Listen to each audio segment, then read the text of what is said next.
So, mind you, at this time, now they're really micromanaging us at work too. So, I would like be looking forward to like going out or going on a date or something, because it was like work's starting to get really stressful now. Really stressful. They was like pressuring us to get the vaccine, and then they had put we always had like amounts of accounts that we had to do a day, but now they like doubled it.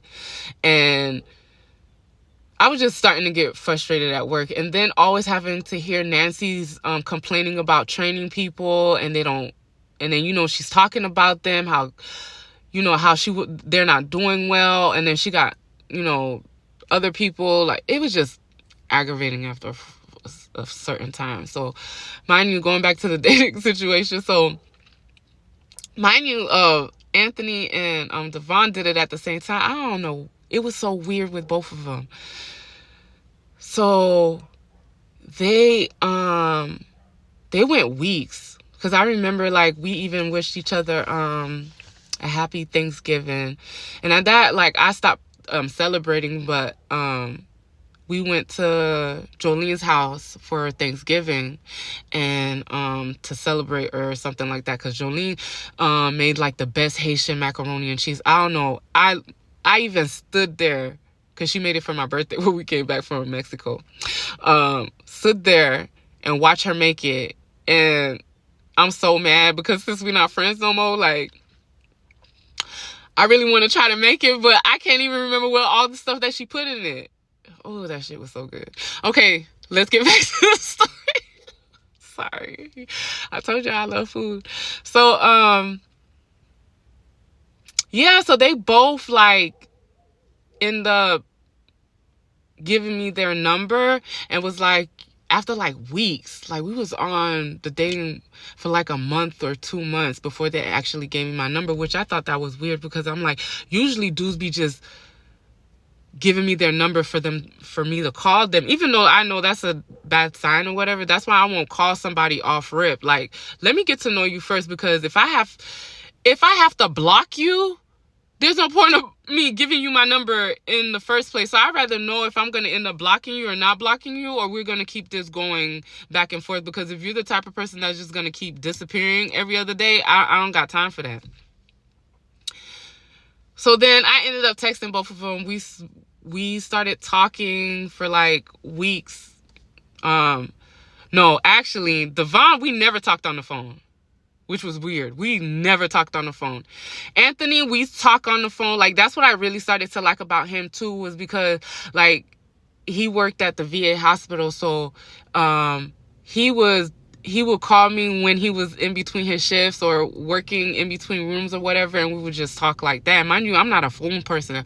So if you could keep me on the phone and we could have a conversation, and I'm at work too, like, I thought that was like a green flag for me, because like I said, I don't like talking on the phone. I'm more of a texter. So if you could get me on the phone and we could start talking for a while, baby,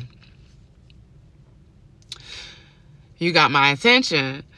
So as I'm going back and forth with both of these, I'm starting to feel both of them. But Donovan, mind you, we don't even talk on the phone. We're just texting the whole time. And the one thing I liked about Donovan, he was funny. He was goofy. And then we would like constantly text each other, but he worked overnight, and it was an everyday thing with us. Like, it was every day with us texting each other, and I didn't know why, but I didn't push it, because I don't like really talking on the phone. So